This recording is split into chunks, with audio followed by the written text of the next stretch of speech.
Hello, everyone, and welcome to the Toplofty Lounge, episode 108 Conversations for the Elevated. Welcome to all my fellow snobs. I am your host, Science Fiction Snob.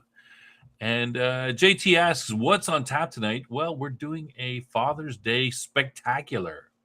We're just going to chill, talk about fathers a little bit of tools, that kind of thing. That's what we're doing on the program. But before we get into it, let me introduce my co-host, the man who is a father to the nation. It's Cam. Say hello, Cam. Greetings, my loyal admirers, of which I have yet to find one. But hey, I can hope, right? You can hope. We all hope. We should all hope, right? Mm-hmm. All right. Cam. So, anything interesting going on in the Camverse this? I'll just take this. I'll take this opportunity to say we just had a excellent conversation on the Bad News Barge channel, which I just sent a link to. Just finished moments ago. We had one of a pair of authors going under the name of BK Gibson. B being Ben was on the show with us and discussing his many RPG and novel projects, which we focused really on the fantasy side, but he also does some sci-fi stuff, which we didn't get enough chance to delve into.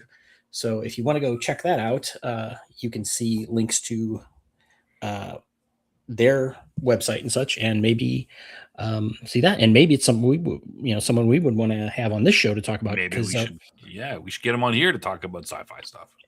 That would be. I did kind of float that idea, but one of the things he mentioned is they're doing a military adventure novel, or one at least. They do a lot of stuff in various worlds, multiple things. And one thing he mentioned coming out was a kind of a boys a novel for younger boys in a military adventure kind of thing. I think was also the topic of that one, kind of like old Heinlein stuff.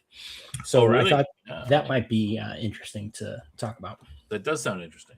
Yeah. Anyway, otherwise, I don't remember. I'll have to reset my brain and think about what's going on this week. But in the meantime, feel free to tell us about your week. All right. Well, the week was fine, but today was horrible. Oh, is it the geese? No. That's over with. They're gone. Oh, okay. They're long gone. Well, those of you who don't know, it's been raining for the last 2 weeks in Alberta, pretty much, almost on and off. We have so much water. And guess what? I happened to go today. I was prepping for the show a couple hours ago, doing some stuff here in the dugout. And guess what? Bad sump pump. Yeah. The bottom of the dugout is flooded. I don't think it's a bad sump pump. It's just there's only like so much water that you can deal with, right? Like, yeah. We didn't ever get this much water. So anyway, the hold on a second. Oh no! Apparently, the flooding has now reached the studio level. No, we're good. It's well, the studio is downstairs in the flooded zone, but yeah. So I mean, it's not it's wet carpet. You step on it, squishes, and it's okay. Whoever decided to have sumps on the inside of the house, I don't want good things to happen to them. This is how many basements have been, how many homes have been destroyed by that choice. But this is we've been here over 20 years and this has never happened before. Still, you have heavy rain in a sump and power goes out, boom, flooded basement. It's just a ticking time bomb. I mean, we don't have the power's not out or anything, but anyway, so there's a lot of our basement is finished. I mean, not it's not super nicely finished, but basically there's in the corners of most of the rooms now there's close to the wall there's puddles. Okay, so it's your whole foundation is flooded out then. Yeah, I mean it's overwhelmed. I think so, but it's overwhelmed with water. That's what I think is going on. So we're dealing with it, but anyway, we'll see. Like I said, we never had this much water. 2 weeks. It's been raining for 2 weeks. It's brutal. So, maybe we'll be able to, maybe the insurance will take care of something, but it's just that, nothing is really, nothing damaged too badly. 'Cause, we had, Well, maybe you don't have, an extensive collection of things in your basement. they're above, ground level, like floor mostly. So. Mm. Well, I kind of sympathize. more damp. Yeah. So we've spending the last couple hours moving things, finding out what's wet, using a shop vac carpet machine to suck up as much water as possible, and then hope it doesn't talk to the insurance company tomorrow or something. Hope it doesn't get up into your. I don't know if you have drywall or whatever, but that is a whole nother nightmare. Hey, Death Angel. Well, yeah, there's a little bit of, there's some wetness in some areas that might be, the very, very bottom of the drywall might be slightly damaged. But, we'll see what happens. Yeah. So that was the, so if I'm a little unprepared for the show, that's the reason why. And how would you tell the difference? So if I'm eating, how will you tell? If you hear me eating, that's because I'm just eating dinner because we've been doing stuff that water heater. No, not a water heater. The it's been raining for days and days and days, and there's water on the floor of my basement. It's in like the corners and certain walls, etc. And we think it's due to the ground being soaking wet from 2 weeks of constant rain. It's been. This is like crazy. So anyway, not a big deal, but a big pain in the ass, as you can imagine. Yeah. So that's my and I just it's funny because it's raining for 2 weeks, but I haven't noticed it until just today. Yeah, well, the ground gets saturated, and it just and then all of a sudden it just comes up, and it's just like it's coming up on the floor. Like there's this one spot, it's coming up the floor, and I'm like, okay, there's no water, I don't see any dripping. Where did it's only tangentially attached to another room. It's like the middle of the room sort of thing. You're like, what the hell? This has got to be, some sort of, oversaturated. So so that was my day. At least the latter half. Happy Father's Day. Yeah, I know, eh? So yeah. All right. Well, sorry about that.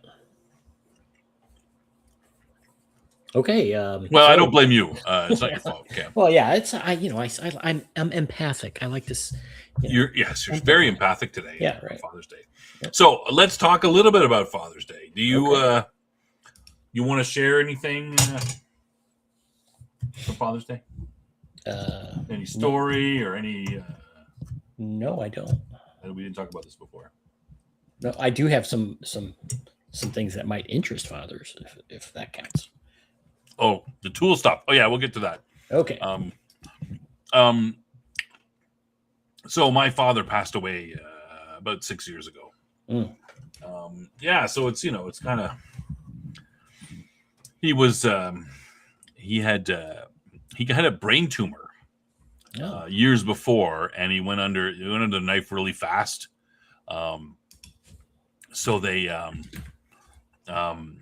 and then he just slowly got worse and worse after that. When he basically had started Parkinson's at the end of his life because of is related to that. So so it's just Father's Day is kind of a day you think about your old man, you miss him, wonder what it would be like if he was around it, see your kids and everything. My old man was a bit of a he was Eastern European, so they weren't they're not very demonstrative, right? So we used to joke with my old man about when we were growing up about giving him a hug and all this stuff, and he'd sort of be like reluctant, and you'd sort of hug him, and he'd be like the grand well, I mean, so you said 6 years ago, so your granddaughters, or I'm sorry, his granddaughters would have been around at that time. Did that break? Yeah, that's the old the joke, right? It's like granddaughters are revenge against a a surly father because they can't say no. He wasn't surly, but he was a little, he gruff. gruff. Well, it wasn't his. He grew up. It wasn't their way, Sure. right? It wasn't. The family didn't give each other hugs and kisses and stuff. They were very, they're Eastern European, right? Old stock, good to the war, the whole 9 yards, right? So yeah. I just, I live far away from him. My mother and father now they live in Ontario, so they didn't see them as much as we would have liked. That was the thing. Oh. But yeah, I mean, I have a brother and sister. He's got other grandchildren that were around close to him. So, it's not like he didn't have any. But, you just like, when you grow up, right? Your old man is, you disagree about things and he tells you stuff and you're like, oh, yeah, whatever. You're an old, you don't know, But as you get older, you appreciate him more and more, right? And it's just a shame because, now that I'm really old, I would appreciate him much more and would have loved to spend the time, hanging out with him and talking about these things that, that you now, understand when, you're in your 50s and he is in his 80s. Sure. Dave says, my father was also Eastern European. I always felt that he was a Vulcan. Yeah. My dad wasn't, he wasn't a Vulcan in that he wasn't, emotionless. It's just that showing, affection was not his big, thing. I guess he showed it with my mother because, they had 3 kids. So they must have shown it enough. But with us, it was like, that's not required. Affection is not required.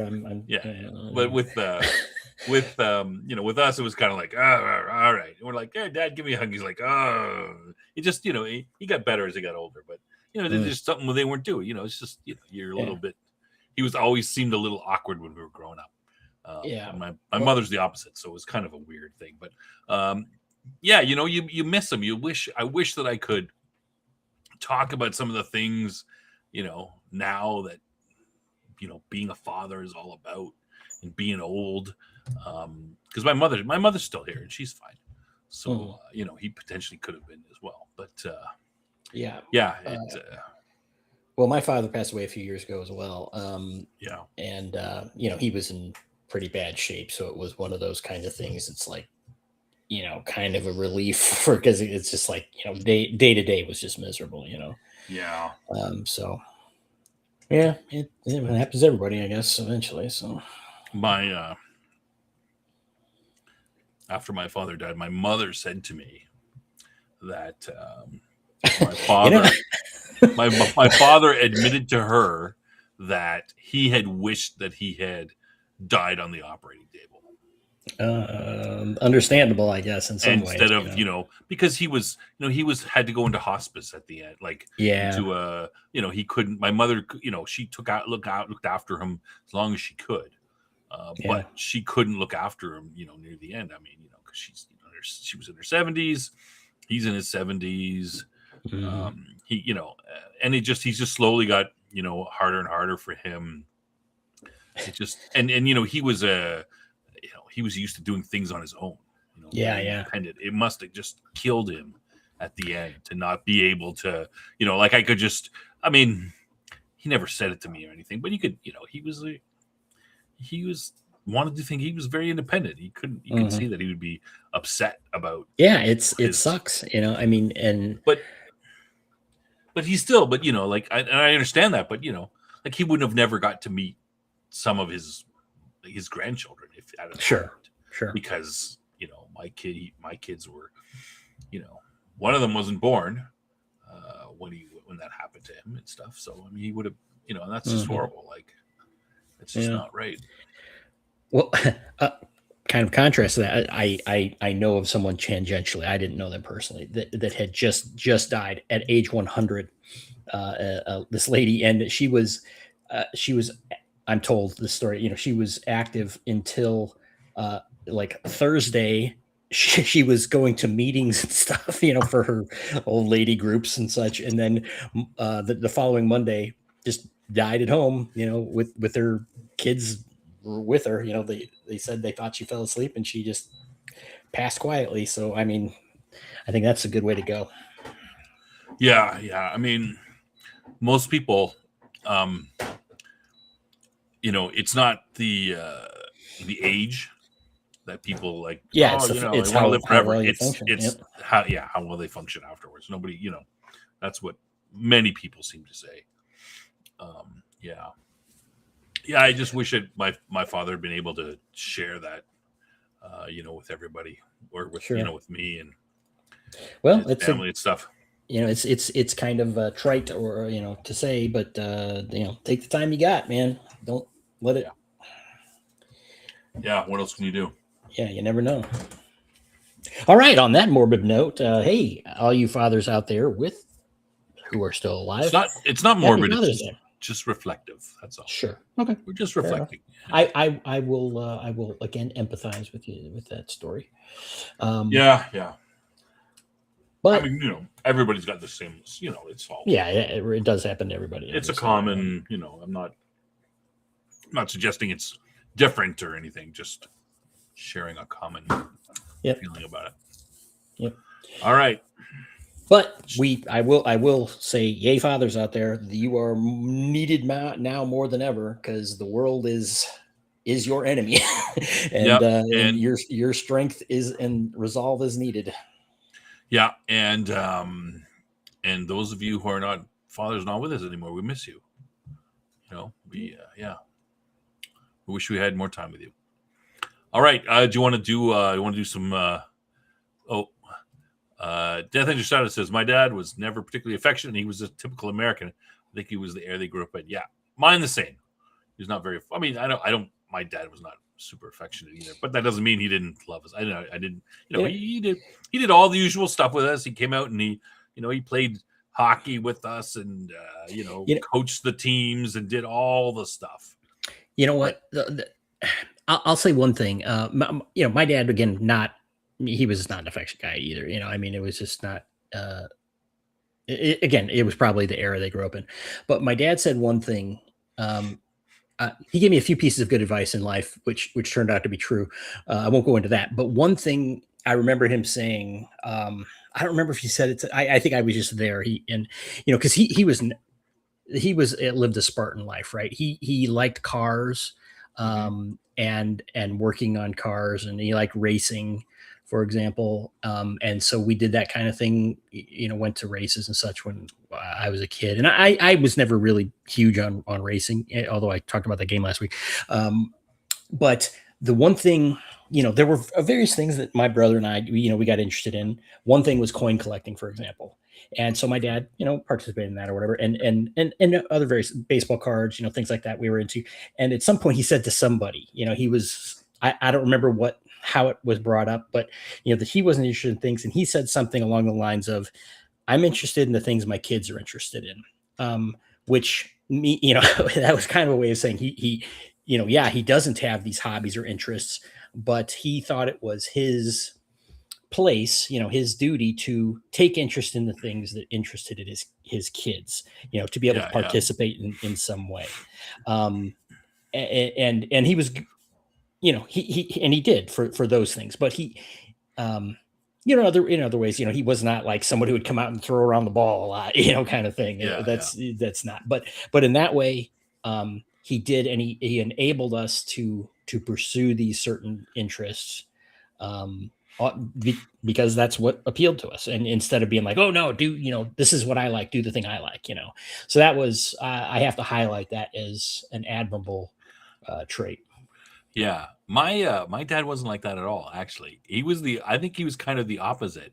Not that he discouraged us from doing our own thing; we would do it, but he kind of picked things that he would like to do, and then he would encourage us, not force. That's not horrible either. He would encourage your us. interest. So my father he was the only father out there playing road hockey on the weekends with us kids, right? Like he'd go and like, I'm gonna buy a proper net. No more 2 sticks on the road. Go and buy a proper net. And then he goes, I got a net. And he'd be the one out there running around with us, and all the neighborhood kids would come out and we'd play. He was the one who took us to, there'd be no other fathers there. He was the one who took us up to the hill behind the house and to go tobogganing, and we try to go down the thing and hit the fence, because there's this fence that's really far away, hard to hit, and we try to go so far as to hit it. Mhm. He Yeah. bought he would support these things by buying stuff. He Yeah. bought a 5-person toboggan. Like, have you ever seen, like, your normal toboggans, like Mhm. maybe 2 people can go on it? This was Right. like huge. It was 5 people could go on it. So you get the Mhm. max amount of people on there, the maximum amount of weight, so that we could go as far as possible. Well- He was the guy. He was the guy going to the creek in the park near our house and breaking the ice, at 10 o'clock at night, and taking buckets of water from the creek into this sort of like low area where it was kind of like flooded already with some water, and then Mhm. pouring extra water on it to try to make an ice rink so that we could, go skating Yeah. at the park, like that kind of shit. Like, he That's did good. that all the time we were growing up. On the toboggan thing, I remember my dad. We had a little toboggan, and my dad went, because we want to go faster, or whatever. So he went and got like wax, like for skis, so we could wax it, so it would, perform better. He liked that kind of thing, if it had anything to do with racing or improving performance of a racing kind of thing. My dad was also. I found out over the years, that these pieces came together, right? Because he was not somebody that talked about himself a lot either. But when we were real little, he used to tell us these stories of pranks, from college, and he never admitted that he was part of the pranks. He never, never admitted complicity. Well, years later, I found out that he was a terror, in his college days. So we were encouraged through these stories. Halloween antics and things like that. He was a bad boy back in his day, apparently. So that was. I popped You're out. back. The last thing I said that was a fond memory. Was a fond memory. Yeah. All right. The wife just brought me down my my father's. Your towels? Oh no, it's not towels. It's a Rupert's Exceptional Canadian Whiskey. Oh, so I'm drinking. Nice. That's what I'm drinking tonight. All right. Cheers. Cheers. Yeah. So you should thank your wife for making you a father. Yeah, I guess. Thanks, honey, for making me a father. You want to say something? It wasn't easy. Did you hear that? Yeah. Wasn't easy. Mrs. Snob does exist. She's real. You just heard her. There you go. Yeah. Good evening to you, Mrs. Snob. She can't hear you. Well, you could pass on the greetings. Cam says hello. Hello, Cam. Yeah. So I mean, that was growing up for us. Every weekend, the old man was always doing something. Usually, it's like a physical, taking a skiing, some type of physical activity, especially in the winter, mainly. Mm-hmm. But he was a big. I don't know. I'm very different than my old man. He was a big. I mean, he was a. He was an English teacher for 32 years. Mm. So, but you didn't seem like an English teacher guy. He's kind of short, stout, but I don't know. I was the more like I spent summers reading all the time, and he was it's kind of strange. He was a football. He was into football. He played football when he was young. He was and I was not a football guy, right? Like soccer and more of those type of things. More towards the intellectual, nerdy stuff than my old man, who was more more into the, like I said, played football and that kind of thing. Well, he did some nerd things. He was a big chess player, and I guess he read a fair amount. Yeah, he had a pretty big book collection, but. My father would read. He read again. Racing was his thing. He had a collection of racing books, and he had encyclopedic knowledge of certain race things. Going back years and years and years. There was a funny thing that it was a radio show that had people would call in and ask race questions of this guy, and we're driving in the car back from this race or whatever, or the practice, and people call and ask, and he would be answering before the guy on the radio is answering the caller's questions, kind of thing. Saying that the guy's stupid. That's wrong. You idiot. No, no. I mean, the guy said the same answer, but the point is, my dad knew all these answers, And you were mentioning teachers. My father had a lifelong hatred of teachers. He was the kind of guy that held a grudge. So he had some bad run-in with a teacher in third grade or something. Because he did tell us a story about he was drawing a picture of a Jeep or something, and the teacher, came down on him, and he's like, well, I'm never forgetting that. So it was, and I can't say he didn't encourage, us to be rebellious when necessary. Stupid teachers. Yeah. I mean, someday I'll tell you about this. There was a famous incident with me and a teacher, in my childhood, that my dad backed me up on, and we beat the system. So that was a bonding moment for us. Yeah. But my old man has had some great stories about teaching. He started back in the 60s, eh? Mm-hmm. And so there, he had stories about throwing chalk at the students.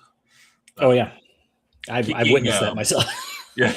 Kicking the wastebasket across the room when they weren't paying attention, like just hammering it, smash. None of the things you get away with nowadays. But probably the best story I had was my dad found this little vial of some sort of, like about the size of liquid paper back in the day, but it was glass and clear, and I guess it was some sort of brownish oil in it, right? And he's like, what the hell is this? Oh, whatever. He puts it in his desk in the desk drawer. Months go by. And, he's got some kid in his room after school, and the kid's like asking him questions about his paper or what should I do about this or whatever, right? And, what's wrong with this? Can you. And so my dad pulls open the drawer to get a pen, and he goes, sir, what's that? And he points to the vial. And he's like, I don't know, something I found in the classroom. And the kid's like, sir, that's hashish oil. What? Well, how do you know that, son? And he's like, what? Yeah, that's hashish oil. And my dad's like, imagine, oh yeah, the English teacher's on drugs and smoking hashish oil. So it's like, okay, time to get rid of that, and throws it away, of course. Yeah, wipe the prints off it first. Yeah, luckily it was the 80s or something, so nobody cared. They didn't come down on teachers so hard. But yeah, that was a good little story. Hey, yeah, all right. Well, who's going? Who we got in the chat? Oh, Outpost Nord is here. Evening, gents. Evening. Yeah, Neutron is here. Hey, good to see you. Who else did I miss? James is here. Hey, good to see. I don't think I said hi to James. Of course, Jeff. Jeff is here. Yes. Cam mentioned Ben, and I think we're gonna hit him up. We'll talk after. Yeah, it sounds like a good. I need to interview some people. That again. Yeah. So I think that's anything else. We're telling some good stories about our old man. Is that it, Cam? Do you have anything else you want to? No, I think that's sufficient. Mention before we go on. No, I think that's good for now. All right. Okay, let's. But before we do, though, I have to mention that I've got to give Jeff's in the chat. I've got to give him a World Cup update. Let me just let you know, Jeff, that in Group H today in the World Cup, Uruguay and Cape Verde tied 2-2. Yeah, and of course Group G, New Zealand lost to Egypt 3-1. Can you believe that? 3-1. Holy cow! New Zealand lost to Egypt. Really? That's me surprised. Okay, here's also in Group H. Spain beat Saudi Arabia 4-0, and that's not surprising. Spain is one of the supposedly one of the top teams. Spain and France supposedly the two top. Isn't Netherlands supposed to be a hot team too? Netherlands, I think. I mean, usually they're pretty good. Germany's pretty good. I think Germany's been in a bit of a rebuilding year, but supposedly Spain and France are the top. That doesn't mean a win, but they're. In Group G, Belgium versus Iran 0-0. That was an exciting game, I'm sure. No scoring whatsoever. I'm sure Jeff was just chomping at the bit to get that update. So yeah, I'm glad we got that update. All right, now that we've done that, let's get what everyone's been waiting for. Let's get to some tools. Do I have the tool time music? I don't think I have it. Oh, I gotta. Oh, we're right out of the. Everything is no tool music.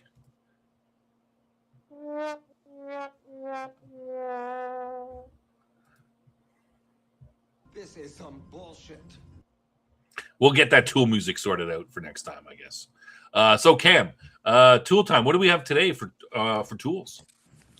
Well, I don't know what will you bring up first. I showed you this already. Okay, here we go. We have this is I believe I showed this is a Klein ball grip screwdriver with well, you could see the blade there is a double-sided blade, but this is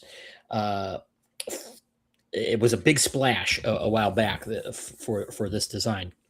It's the first ball grip design that Klein came out with, and so the chuck can hold pretty much any quarter-inch hex bit. It comes with this, this double-sided, Phillips number 2, and I think it's a 6 millimeter flat. But it can hold all kinds of different ones. And, some, there's different, like Japanese has a little bit slightly different, and, some have notches, some don't. Anyway, this one was really good. It held pretty much every kind. So it became very popular. Well, now, and what's shown on the screen, they came out with a ratcheting version of it. I just received this today. I got this, and pretty excited about it. Because I had a Vessel brand, which is a Japanese brand, ratcheting screwdriver. And the problem is you could, near from the bottom up, as you get to the ball, that's where the selector is for the ratchet, which, you have a neutral. So it'll turn in either direction. And then you have, either, left or right. Right. And the Vessel screwdriver, I was using it, and it's very easy to accidentally flip the switch, because it's oriented in such a way that if you're turning to the right, turning that handle to the right makes it go to the free direction, whereas this one is oriented opposite, so you can't accidentally flip it. You would just be pushing against the same setting that it already is. I have a good ratchet. I have a good ratchet set. I had a crappy one, and I got a much better quality one. And sometimes I have tendency to flip this little selector. Yeah, I hate that when that happens. But, right, and so that really made that Vessel one. I'm like, this sucks. I mean, it was like right out of the box. It's like wherever my hand is falling on it is not the right place. So I'm like, this is kind of. I mean, I won't say not usable, but it's not great. So this one is replacing that one. And I liked the non-ratcheting version of this to begin with. Klein has a lot of the flip sockets and things. He used the 1/4-inch drive, and a ton of stuff is a 1/4-inch drive, obviously. So I really liked that one. And now the ratcheting one, yet another option. So I haven't got to use it yet. I just got it, but playing around with it a little bit. Really like it. I also like the long blade on this one, because you have, the number 2 Phillips is probably still the most common in the US, at least, that you're going to run into. And so one of the problems is, when you have it's more common than you would think that you have to get into a recessed hole.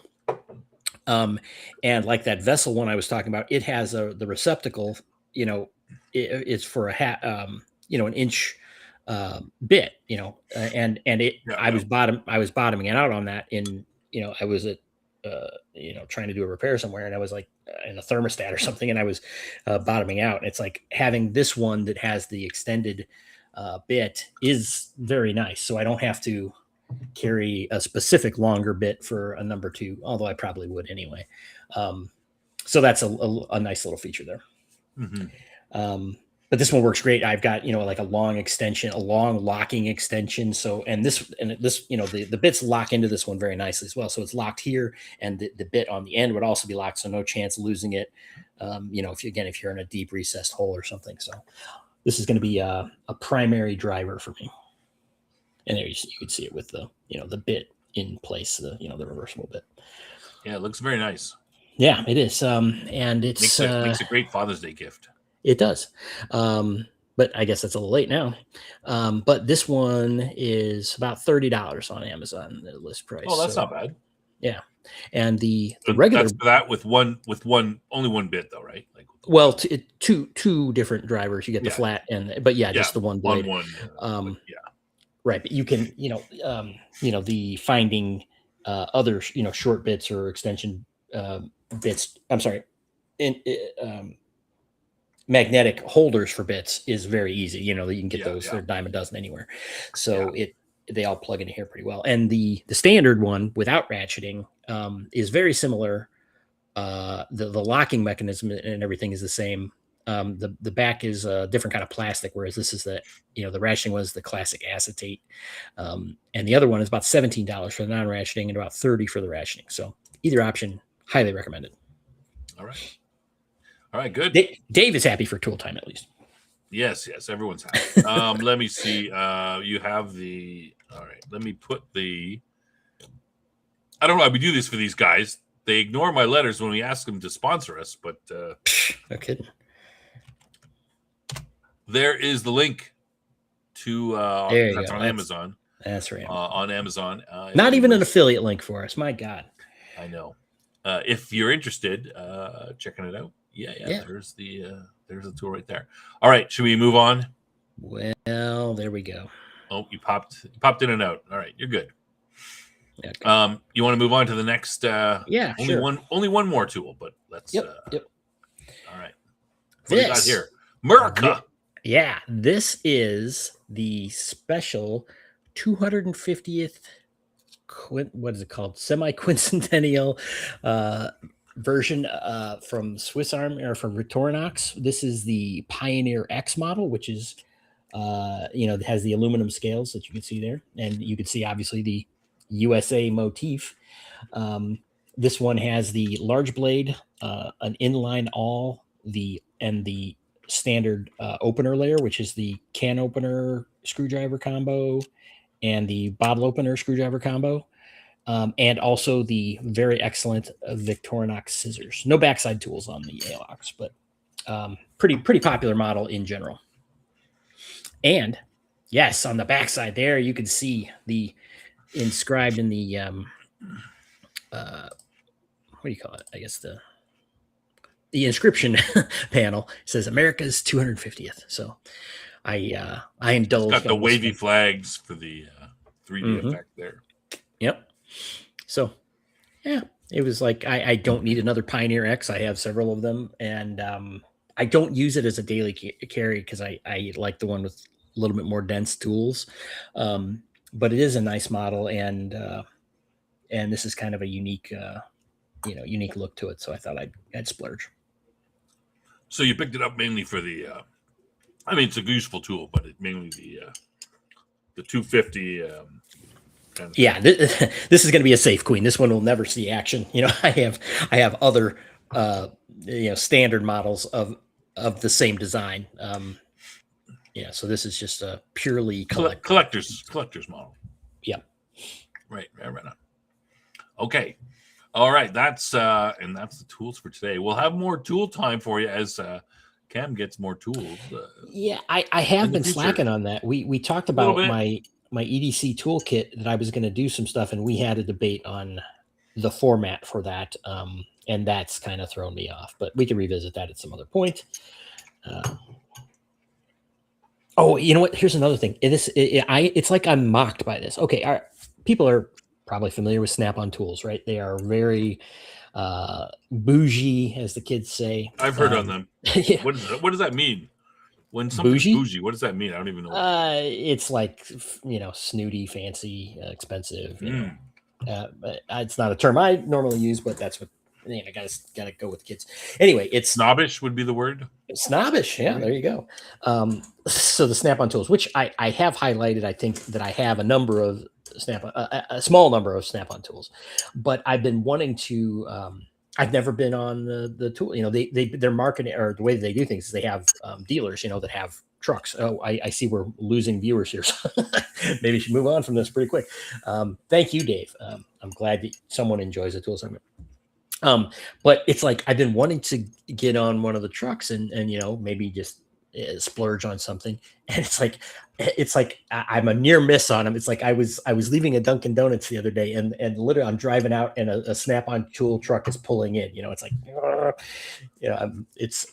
I'm seeing them appear all around me, but yet I've not been able to track one down. I will someday. Oh man, it's like the worst. Yeah. Anyway, it'll probably save me a ton of money because Snap-on tools are ridiculously expensive. Are they worth the price? Well, Depends. I a mechanic that I know who just retired. He's the one that got me the few Snap-on tools that I have. I gave him an order and he got it from his guy. He said that he bought his Snap-on tools when he was starting out, like as a kid, like a teenager getting into the really? business. Now he's retired, and he's like ago. if not more, yeah, 40 years maybe. And he seems to have no regrets. He highly recommends them. But honestly, if you're a mechanic and you're using your tools hard every day, yeah, sure, go for it. That's one thing. I can't justify it in most cases, and honestly, you would have a hard time convincing me that Snap-on flathead screwdriver is any better than, any other premium tool that I could get for a third of the price or less. Yeah. I'm not talking some garbage tool. From the Walmart. You could get other premium tools for way cheaper. Yeah, they're still, especially for you're using them. Yeah, you're never going to put 40 years every day on that. No, they're right. There's no way. But there are some specialty tools, and that's kind of what I bought. There were some specific designs of tools where they had innovations that other companies didn't have, and that's what I kind of went for. But Harbor Freight is eating their lunch, I think, in a lot of ways on the lower end because this is my opinion, not a legal statement, but Harbor Freight is just ripping off Snap-on designs for their Icon line and then producing them much cheaper, and it's these the Icon line is actually they're pretty good quality. They're not trash quality. They're Taiwanese made, but Taiwan tools are of high quality these days. So there's that. And the other thing is, it's like, Snap-on, it's like, oh, it's got a lifetime warranty. It's like, yeah, great. And then how long does it take for that truck to get around to you? There are, mechanics, they're going to hit them up regularly, but any day, right. Oh, look, I broke my Harbor Freight tool. I go to Harbor Freight, I get another one that day, that also has a lifetime warranty. So, all right. You done with your dinner there? You got to be careful. You got to be careful because, it's like around here with the John Deere stuff, eh? Mm. You make a lawn tractor or whatever, you paint it green and yellow, and then you charge 50% more.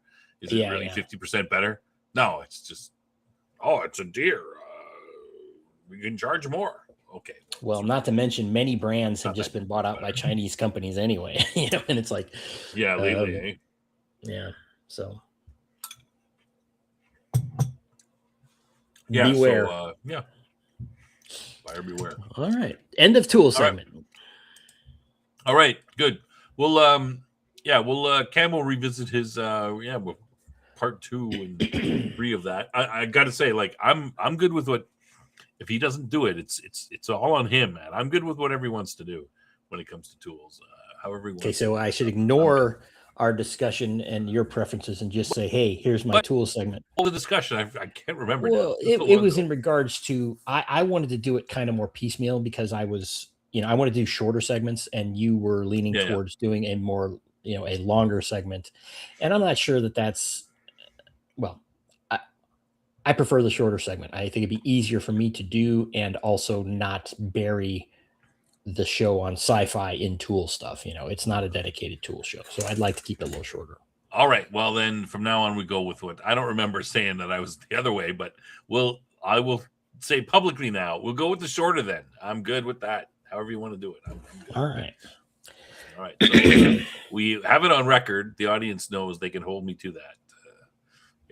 Shorter is fine. I'm good with that. I'm good either way. Well, maybe we should just let Dave decide, because it's, he's the only one that seems to enjoy it.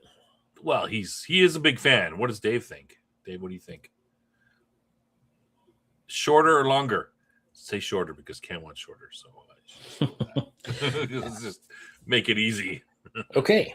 So, all right. We're 40, 50 minutes in, and we're done. Good night, everybody. Okay. Thanks for the show. All right. What we were going to talk about, we talked a bit about fathers. I was going to talk a little bit about fathers portrayed in the media. Do you have any...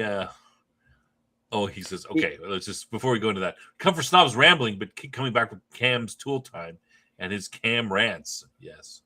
Hey. Maybe we can get Cam to rant about Snap-on, shake my fist at Snap-on. Hey, PB, welcome. Happy Father's Day to you too. All right. Says we got 9 people in the chat. Hey, welcome. Thanks for spending your Father's Day evening with us. You wanted to talk about fathers in media or fathers in the media? In the media. Yeah, okay. Yeah. Well, hey, you want to rant? I could start one off right there. Fathers have often been portrayed as kind of the hapless guy. You could go back to the 50s for some of that. Now there is like Father Knows Best, which is famous for a less clown-like father, perhaps, but.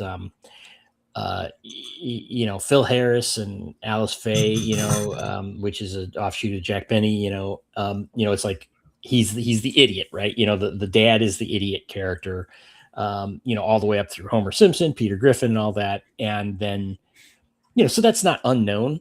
But at some point it became fathers are just morons and mothers are, can do no wrong, which no disrespect to mothers, of course, but it became very unbalanced in just basically attacks on fatherhood rather than anything else. That seemed to be the goal, not kind of a thing that fit a particular story or a type. And so F those people and that nonsense. Let me interrupt you. And, sure. Let me give you some facts. Oh, okay. So I did a little research, and so there was a study done looking at the top-rated sitcoms, from 1950 to 1990, and they looked at the changing portrayal of fathers figures, and they basically said they went from a position of wisdom and authority to roles in which their sensibility was called into question or mocked through foolish, humorous portrayals. Excuse me. So you mentioned, the Fathers Knows Best to the Homer Simpson stuff. There's two theories in this study for that. First theory was that hypothesis was that the more recent the programming, the more foolish the portrayal of the father. And the second one was that family-oriented sitcoms featuring working-class families were more likely to portray the father character foolishly than the same family-oriented sitcoms featuring middle to upper-class families. And that's kind of like your Roseanne versus your Cosby Show. Yeah, Cosby Show. That's kind of that's probably the best, example of, or a horrible example of. Well, no, yeah. Cosby. Right. We're looking at the show, not the guy. Right. Okay. Gotcha. Yeah. Well, let me give you a little more. Let me give you a little more. Okay. So I'm gonna, and this supports what you're saying here. So the number of times that a mother told a joke at a father's expense increased from in the 1950s, which was 1.8 times per episode. So 1.8 times every episode, a mother told a joke at a father's expense in a 30-minute show. That by 1990, that it increased to 4.29 times. so more than doubled in the sitcoms. So that's kind of interesting. Well, okay. So what did you? How did you describe it? Wisdom versus what was the other category that you said? So they started in the 50s. The father would be seen as a figure with in a position of wisdom and authority, right? Mhm. Like, and that would be like Leave It to Beaver. Father knows best, right? The fathers there are portrayed as they're thoughtful and they've got good advice to their kids, Right. stuff until up to the 90s and stuff where you get the Homer Simpsons, right? Oh, okay. But what was the term that you said that became? From wisdom and authority, to roles where their sensibility was called into question or mocked. Yeah. Okay. Yeah. Right. That's more. They went from from wisdom and authority to a figure of mock. Okay. So the thing I wanted to point out, the difference is, telling a joke with the father as the target is not new. Like you said, it's less common or less rapid pace, but that was never an issue, right? Telling a joke about a character isn't the problem. It's the other thing you said, the outright mockery. It's where it's attacking. It's not a joke. You see what I'm saying? Again, or even look at this Ricky is Ricardo. This is an example. Yeah. I understand. But look at Ricky, Ricardo, and Lucy. Right? Lucy was the goofball, right? But Ricky was often he was hapless. Oh my gosh, I'm dealing with. But Lucy obviously was the star too. She was the feature, and her antics led the way. And then you got something like the Donna Reed show, right, where Donna Reed was the main character. And I guess what I'm trying to say is it was, well, that's funny. Okay. JT brought up the Jeffersons. I want to talk about that in a second. But it wasn't like the position they were in or who the joke was about. It's the nature of the joke. You see what I'm saying? It's like, it's more about just spitting on fathers at some point. It's harder to measure, harder for sociologists to measure that. But well, okay, so that is mentioned. It seems pretty obvious, though, isn't it? Yeah, it's a little harder to quantify that numerically, though, right? Like that's why I think that's why it's harder for them to go like the degree of but that is mentioned though. Shows they mentioned this in the study. The shows like I Love Lucy and the Honeymooners had a stereotype which the father or husband were the main breadwinner and the source of the authority in the home. And although they could be mocked and at times ignored, the problem was usually resolved with an implied recognition that the man was the final authority. So the dad was in charge and he would, so they would normally be, sorted out that way. We got some. Go ahead. Dick Van Dyke, another. That's another one I was going to mention. Can we talk about that a little bit, or you got any? Yeah, go ahead. Go ahead. Okay. Go. Well, I'll start at the bottom. Dick Van Dyke. Yeah, that's a good example. He was, obviously he was the protagonist. He was the main character, but he was a bit of a little bit of a goofball, right? It's a comedy show, and that's fine. And Mary Tyler Moore was more reasonable than him, right? It was often that kind of thing. Same thing, the Honeymooners, right? Ralph was always having a scheme, and now Alice was very smart mouthed, but and it was an acrimonious kind of show, where they had this headbutting kind of thing. That was more even, because they were both, of course he's threatening, to send her to the moon and everything. But she didn't take his crap, domestic violence. That's hilarious. Yeah. But it was more of an even back and forth, whereas, things later were worse. Oh, okay. So JT mentions the Jeffersons, Archie Bunker, the Flintstones. Okay. So the Jeffersons, oddly enough, I was thinking about the Jeffersons yesterday. I was driving somewhere. I was thinking about George Jefferson. So George, again, was a not terribly, Wheezy was pretty reasonable, right? And George was he was a bigot for one thing. He was a racist. And it's funny because, of course, he started out on and Archie also a bigot, right? And why they had those two butting heads. And George, neither of them was hateful, but they were, kind of a product of their time, I guess. But you know, oh, I can't remember Archie Bunker's Edith Edith, Bunker. You know, she was, you know, portrayed as kind of a simpleton, right? You know, it's like, yeah, oh, yeah. just this kind of sweet lady who was not Except, terribly and occasionally she'd say something very, very astute, and you'd go, right, "Whoa, wait a second."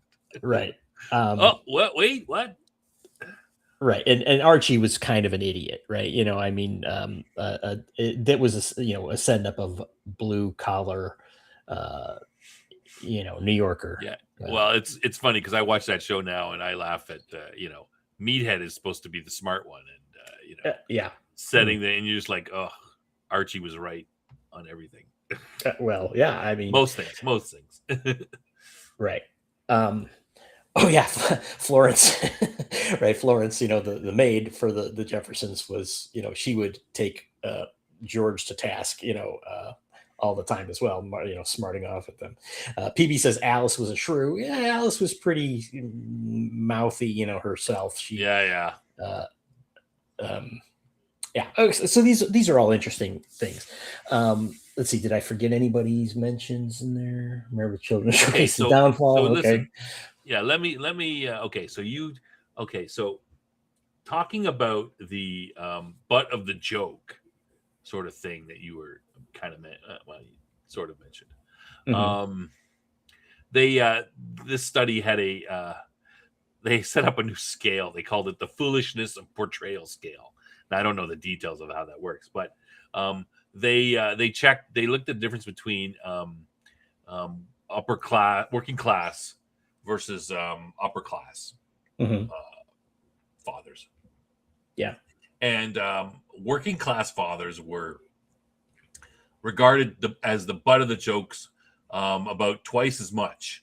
So they did 38.59 points versus 19.17. Now, I don't like that's the Yeah. scale. I don't know what the scale is, but basically what you want to take from that is that working class fathers were the butt of the jokes twice as often as Well, who do you think the writers were? Yeah. How do they see themselves? You think they're going to make themselves the butt of the joke? Yeah, I doubt it. Yeah, that's a good point. You know, there's this looking down on working class. Right, the great unwashed. You know how. You know. Yeah. Okay, and there was there's another observation. In the 50s, the father made fun of the mother 58 times, while the mother made fun of the father 19 times. This is an observation in the 50s. Over the next 50 years, each decade saw a change in proportion of that, ending in 1990 when the fathers made fun of mothers 81 times and the mothers made fun of fathers 176 times. So it doubled the other way. You know, from 58 to 19 to 81 I'm to 7. I'm skeptical. I'm skeptical of that. Of Really? the father making fun of the woman in the past. Again, you know, Phil Harris and Alice Faye, the radio show. You know, it's like Phil was the clown, right? You know, Alice was the reasonable one. I'd be hard pressed to find examples of the father figure attacking the woman. I mean, other than, again, different time, making fun of. Yeah, I like I said, I find that hard to believe. That could be something as simple as something that she doesn't understand about. Oh, there's this, something about the car or something, similar. Like okay, but your point is my wife's not here, but yeah, you better watch it, buddy. But she says, sometimes she'll say to me that, this is happening, and maybe it's something with, like the car. Oh, we're having this sort of problem. Maybe it's the carburetor. I'm like, it's not the carburetor, man. Like, it doesn't work that way. You know what I mean? Like, she'll often say things that, maybe it could be this. I'm like, no, it can't be that. Like, it's not possible because of the way that things work. Because they don't know how these, they don't know how the car works or whatever. Yeah. Well, so I just sometimes find myself shaking my head going, no, I don't think that's it. Mr. Milk Toast says I Love Lucy was about poking at Lucy. Yeah, it was. Yeah. Certainly. She was the clown, right? But it was usually of her own making. And Yes. even though Ricky was also, exasperated at her and such, it would be rare that he like went at her. You know what I mean? It wasn't like, oh, hey, she had crazy schemes, right? And so it's a little Yeah. bit opposite of the honeymooners, maybe, right? Where Ralph has the crazy schemes and Alice is like, oh my God, I got to put up with this crap. kind Yeah, of thing. but having a crazy scheme doesn't mean necessarily that you're mocked unless the scheme is I mean, unless it's completely out of the Well, Alice was the very realm of outright disrespectful of oh, for Ralph. sure. I mean, Yeah, she yeah. would I mean, insult him all the time. yeah, Um, yeah. Like, why would you want to be married to that shrew? Like, geez, he was um, horrible. I watched, I didn't watch that show much, but when I do see Pisa, I'm like, oh, he's threatening to punch her. Well, that's like, wait a sec. What did she just say to him? Geez, like, this is your husband you're supposed to love. You don't, I mean, he now, doesn't go around insulting her like that, right? Like, now, one thing I do think we should mention in here is a lot of these are actually not father roles that are, I mean, even though George Jefferson was a father, Lionel, I think that was his name, right? Lionel Lionel was his son. was a grown man, Yeah. and Well, he's so still, even though technically he's a father, it wasn't about fatherhood in many of these cases. The honeymooners didn't have kids, right? There were no kids yeah, involved that's in true. that show. Yeah. So it's not always about father. It's sometimes about men, husbands and wives, not fathers necessarily. But we're kind of lumping those together here a little bit. 8 is enough. Good. But look, the Cosby Show, Bill Mhm. Cosby was portrayed as a wise father, always giving good advice to his kids, pretty much, While being a little bit of a goofball character still, right? Yeah, a little, yeah. Still, I mean, he's like dads like to have fun, Yeah. but we go from Father's Knows Best, Leave It to Beaver, Mhm. The Cosby Show, Good Times, to Married with Children, Roseanne, The Simpsons, and That '70s Show. Well, So okay. much, they're why wise fathers are replaced with dads who are kind of silly. Though I guess Roseanne, I mean, there's a little bit of wisdom in Dan at times. Yeah, But, I mean, obviously Roseanne was the star, right? And she was the comedian, and he was a bit of the straight man on that. So maybe a blue collar I Love Lucy kind of situation for that. Yeah. But in Married with Children, JT brought up, excuse me, where Al was an a-hole, right? And kind of a very put upon, Peggy Well, Bundy was. they're a very dysfunctional family. Yeah, yes, obviously. That's the start of the dysfunctional, like the completely dysfunctional family. Like Roseanne is more of though they're a little bit dysfunctional, they're more sort of normal, lower class American, not perfect, family like the Cosby. Yeah, and they were all, let's say, trashier, kind of a portrayal, class. right? Compared to Father Knows Best, it was fairly erudite. Yeah, but Married with Children, they're completely, like that's taking it, to the end. Right, Peggy's a lazy bum. She never, never does Yeah. anything. I mean, and yeah, okay, Al's definitely. a loser shoe salesman. Right. Yeah, right, exactly, loser kind of thing. But Tim he's also Tim Allen's good. Yeah, well, Al is also the protagonist, right? And his uh, anti-woman, screeds and things like that. Where so that's kind of right. He's kind of portrayed as the. I mean, it's ridiculous portrayal, right? But it was he was still the protagonist, right? Well, part of that's because of his wife. Like it's portrayed that because of his wife too. But Bill Cosby and wisdom. Come on, Bill Cosby was a really pretty wise father during there. I mean, we're not talking about Bill Cosby himself, but the character. Yeah. Yeah, clearly not wise otherwise. Tim Allen is definitely just mentioned here. He is the that's a more classic arrangement, right? That's like, and this goes either way. You could like, again, Lucy is the clown and Ricky's the straight man. Tim Allen's the clown. His wife is the straight. I don't remember Tim Allen's wife on Tool Time. Yeah. Anyway. No, you're right though. Tim Allen's he's the clown. He's always doing goofy things. And so those aren't necessarily. They're still good marriages, in general, even if troubled or whatever, or, those are generally good natured. I think the bigger problem, which I'd like to note here, is it's far worse than, like, Jill. Thank you.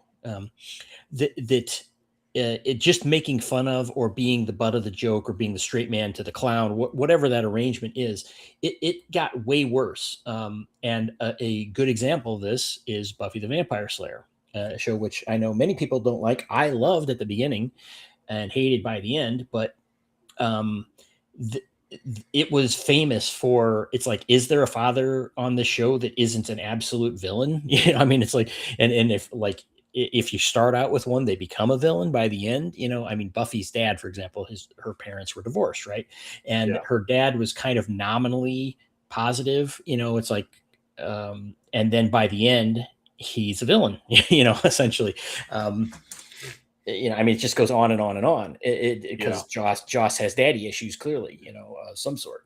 Well, this parallels the growth of single parent households in America during this time, and of course most single parent households are fatherless households. They're a single mom raising kids. The fathers don't get the kids most of the time. So, okay. Well, sorry. PB mentioned this twice now. Mentioning about comedies make dads goofballs, dramas make dads a normal, strong leader family. I can't agree with that for it, like I said, the more modern it is, I think the less true that is. Certainly that was true at some times, but Buffy was, even though kind of goofy in a lot of ways, was basically a drama. Yeah, it was a drama. Yeah. And I I'm not sure any others are springing to mind, but it seems to, if I had more time to think about this, I could probably cite a lot of examples where fathers and fatherhood are almost outright attacked. It's ridiculed. Just, the Homer Simpson is the perfect example, right? He's a complete and utter moron. Well, even worse is Peter. Oh, wait, Green Girl mentions Joss Whedon got his start on Roseanne. That's true, as a writer. That's funny. I forgot about that.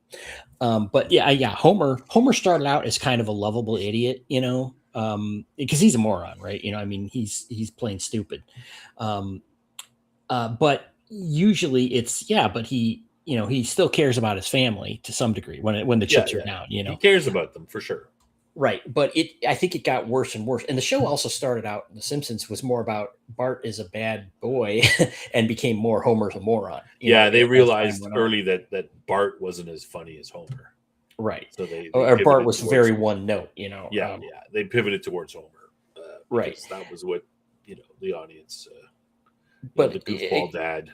Again, Peter Griffin, complete piece of crap. I mean, the other too. Right. Now I guess, okay, let's another King of the Hill. Hank in that one is not particularly negative portrayal, right? I mean, it's a relatively positive, I'd say. And both him and his wife have their own little quirks. Right. And Peggy, I would say, Peggy Hill is crazier than Hank, if anything, in that case. But it's not highlighted as much. But she's a goofball, more than him. But both generally positive in that case. But it's but even like looking at the other side, you don't see a negative portrayal of women, of mothers, right? In that case, like you might say that Lucy's a little bit goofy, right? But is she a bad mother? No. Is she doing her, like the mothers who are portrayed as goofy or whatever? Like, the fathers are supposed to be giving, wisdom and discipline. Well, does Homer give wisdom and discipline to his kids? No, very rarely. Lisa thinks he's an idiot, right? Like, right, she doesn't go to him for any wisdom, or I mean, well, occasionally he has some wisdom, like my famous one, what I tell my kids all the time: you tried your best and you failed. The lesson is never try. Yeah, exactly. Right. So I mean, those are jokes, right? But so it's still different, right? The mothers aren't being portrayed as a classic mother would be, caring and nurturing, right? Are they being portrayed as not caring and nurturing, not filling out their roles? No, I mean, usually not. So I think it's, it's a little bit different. Yeah. Okay. Did we read PB's comment about the 80s, 90s or baby boomers, first generation, heavy divorce, single mom, spousal abuse? Yeah, right. Their experiences. I think that's true. I put that up. I put that up. And then I think that's going through. Like that's what's going through. That's what's making going changes. And I mean, Married with Children, The Simpsons, Family Guy. These are all very popular shows. I mean, they wouldn't be making Al Bundy as such an idiot, or Homer Simpson or Peter Griffin if the audience was not responding positively to those things. So yeah, well, okay, but which came first, the chicken or the egg, right? Well, yeah, but now see, they're just reinforcing this stuff. I'd like to get some more comments, but I think the point Snob was making is whatever it was in the past, you could again, I would dispute some of those, but let's say that it was more the women being the targets of the jokes. Well, it's gone the other way and much farther. And the portrayals, again, in general, you will find a lot of very negative portrayals of men and fathers that are not funny. They're mean-spirited at a minimum, or just outright negative. Very negative, yeah. And so I don't think that there's any real comparison. The state of things today in general are more negative and more common to attack men and fathers than you would ever see them attacking women. It doesn't mean there aren't exceptions to that. I do want to note. Well, Dave's, I mean, okay. Well, sorry, what would you pick as a TV show with a family comedy TV show? I would say, if I was looking at a father figure in that, Modern Family, that would be the first one that comes to mind. Okay. And what's his name? Burgess on the show. He's pretty goofy, and the wife is this straight shooter one who's always like, quit goofing off, and he's fooling around with the kids and stuff like that. Like he's the classic father but he's very goofy. Not that he doesn't care about his kids or anything, but he's not portrayed as particularly strong level of wisdom or authority in the house. That's for sure. Definitely not authority. Mm-hmm. I want to hit some comments here before they go too far. Mr. Melkto said, make a case for Man at Arms from Masters of the Universe from the 80s being a good father figure. Yes. Dave mentioned this dinosaurs with the famous Not the Mama, the baby. That's what he called his father, Not the Mama. And that's the show says kick the baby. That was South Park. Yes. PB made several points here about dramas and comedies, and then but the end point of that was meaning to say that comedies exclusively are negative towards fathers, and maybe more mixed for drama, perhaps not exclusively negative, I think is that. Yeah. And then Neutron was saying depends on the perspective of the show. Yeah, it seems I'll stick by what I'm saying though, is that it's decidedly more negative towards men overall. Yeah, I would think so too. Mr. Melkto says the crash shows. Yeah, many are very crass. I never saw Modern Family myself. You never? It's a pretty popular show. I mean, yeah, I don't watch network TV much these days, so. Yeah, but it's been on for 20 years. I mean, I don't think it's on anymore. But these days, catch it in reruns. Yeah, right. Yeah. Well. Anyway, the Ty Burgess, who is the actor who plays the father for the more traditional family. Like there's that family. There's the two gays, and then there's of course Al Bundy and his young wife, right? Like with his stepkid and stuff. So, but he's very portrayed as very much a goofy guy, for sure. Yeah. But what about in sci-fi? Victoria Archer is a good bad mom, and no father around either. She's an awesome mom. What are you saying from Archer, the show? She's a good bad. She's just all bad, isn't she? She's just drinking all the time. Yeah. Jeff doesn't like Modern Family, but he does love soccer, so that's a good. That's right. Herman Munster being played as a goofball. Booze is popular too. Doesn't mean it's good for you. Yeah, that's true. Yeah. Again, the goofball Let me have thing. another drink.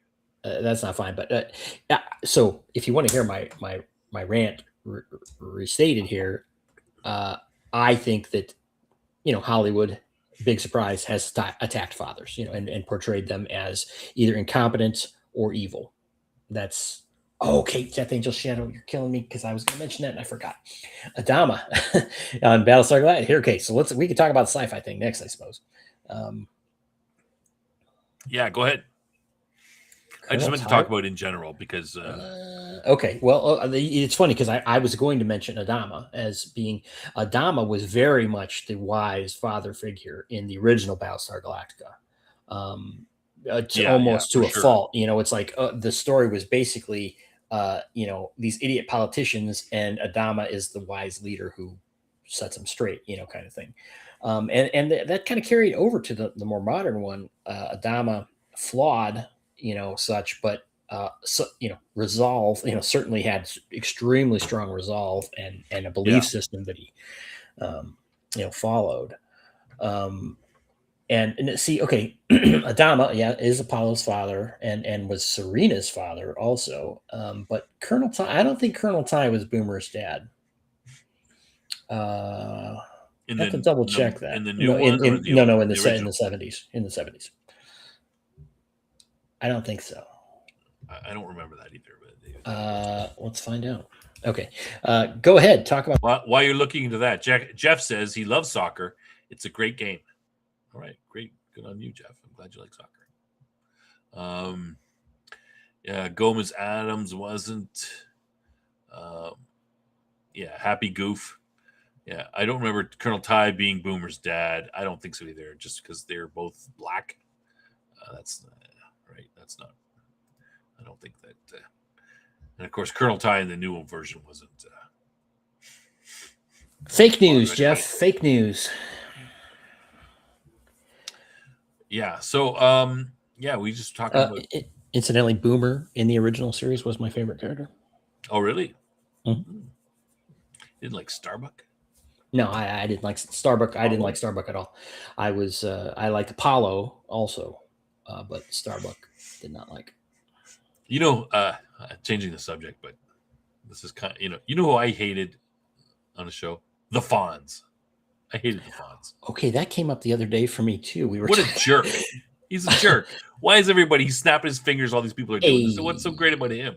Nothing. Okay, okay. You want to hear where this came? Anyway, that's a little off, but Happy Days also has a strong father. We could tie into that. This was a father story in which this came up. This guy I role play with, he said that his kid, who's a older teenager at this point, I think, not, like 15 or 16, something like that, says that the kids, they take a thumbs up. Like if you respond with a thumbs up to a text or something, they take that as the same as giving them the middle finger. Oh, really? So I said, my God, what would happen if they saw Happy Days, with the the Fonz? It's like he would be a villain, a horrible villain. And oddly enough, that's what you said.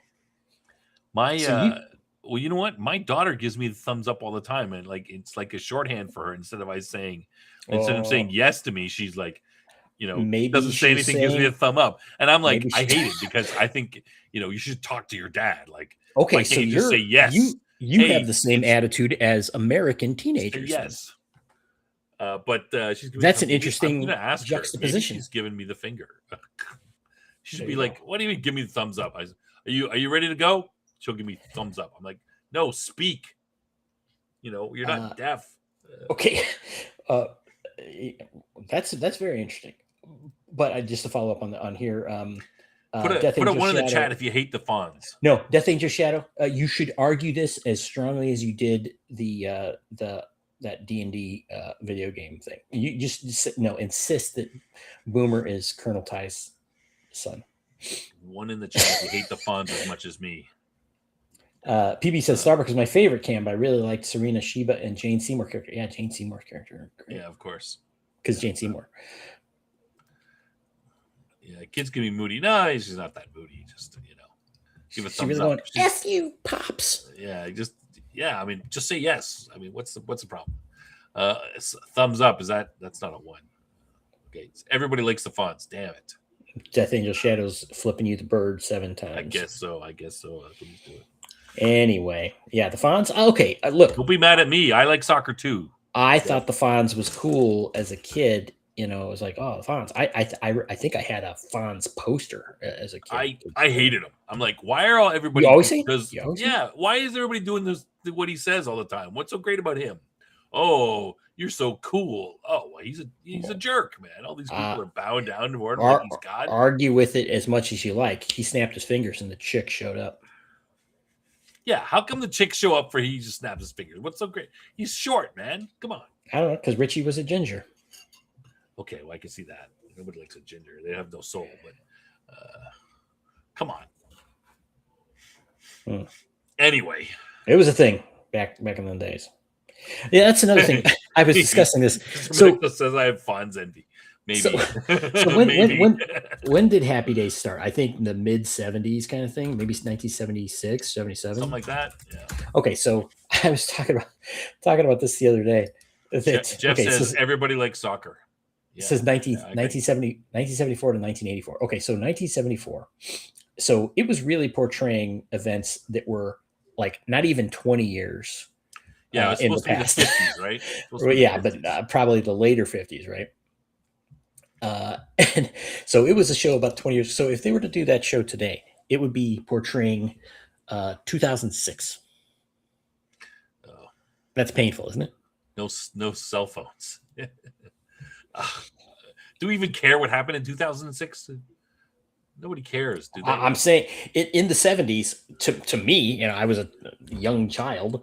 That seeed like that was another world, right? Yeah. I mean, the 50s was completely, out of that. And I don't know. Would you say the same thing now? I mean, is it just because we're old, or is it just because? Like, I don't know. I can't judge. It will be, ask your kid, kind of thing. It's like, yeah, well, they were born. Well, that's what I'm saying. I wasn't born in the 50s either. But what's their image of 2006? To me, it's like 2006 to now. I don't see much of any. There's not much difference except things just got worse. That's all. Oh, yes. But not like culturally different, like between the 50s and this. Yeah, I mean, that's an interesting thing, right? Because you look back at, let's say, the 40s, the 50s, the 60s, the 70s, the 80s, the 90s. Each of those decades are significantly different. Yes. Than the one before. Huge societal changes. Some major technological transportation, the way we live, all kinds of inventions. But you look at 2000s, and then the 2010s, up to now, you think, oh, okay, what, cell phones? Like, well, yeah, and the PCs are a bit more exactly powerful. What's the difference? Like Mr. Mukto said, the 50s to the 80s were completely different, but 96 to today is practically the same, and it certainly seems that way to me. And you're right. What's the technological advancement we've had in that time? Faster internet, more advanced cell phones. What else? I mean, I guess AI. I would say, well, I don't think we're there yet, but I mean, I would say the cell phone is the biggest. The fact that everybody has a cell phone now in their hand, and it's basically a supercomputer compared to in the past. Yeah, and certainly access the internet. And any piece of information in the planet can be accessed almost instantly. That is the big change. But that's one thing compared to how many things you can mention of other stuff. The first cell phone was in the 70s. I would say the smartphone is the big change. Yeah, it definitely was a parabolic advancement in that area, right? I mean, a revolutionary versus evolutionary change. Right. But most of the other things, I would say there are way more revolutionary changes within those other decades than there are in the last 25 years. Yeah. And well, again, Mr. Mukto saying we had the internet in 1996. Yes. And it really isn't much different. I mean, social media came along in there, but it is evolutionary, not revolutionary, right? Between 1996 and now. It's like, it's faster now. You could download movies and things quickly, but it's not inherently different. It's very similar. Whereas if you were to take 1950 to 1980, We landed on the moon, but, completely between different, Right. different. Yeah, in my and not view, just but not just technology. Yeah, so yes, definitely from my technology, perspective, socially, and we have plateaued or declined, in is my opinion. We've hit a peak, I think, somewhere in between 1990 and now. We hit a peak and are on the other side is my guess, but I guess history will tell us. see Okay. the guys who returned after the rest of their class graduated when I was in high school were not considered cool. They were the losers that couldn't finish on time. Well, Fonzie was a dropout. Yeah.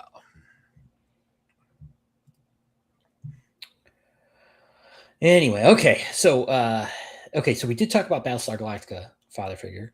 Well, you could talk Star Wars, worst father figure in history, right? Darth Vader. So enough said. I mean, who doesn't want to kill their own son? I mean, geez, who hasn't chopped off the hand of their son every once in a while? Like when they piss you off or they get in the way of you ruling the galaxy. I mean, come on. All right. Well, okay. Let's just run the gamut here. What do we got for Star Trek? Kirk's father, I think, was mentioned. Not terribly big bearing on it. Spock. I'm sorry. Did I say Kirk? Right. Spock's father was portrayed, and with an acrimonious relationship between the two. Yeah. Not because Spock's a half breed, right? That's true. Never logical enough. Never can live up to his father's. But who's at fault for that? This guy that's got the human fetish. Exactly.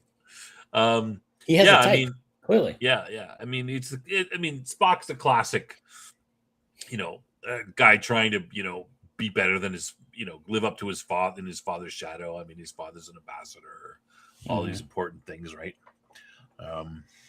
Well, PB, I forget his name, but yes, the father on that was a strong leader, dad type.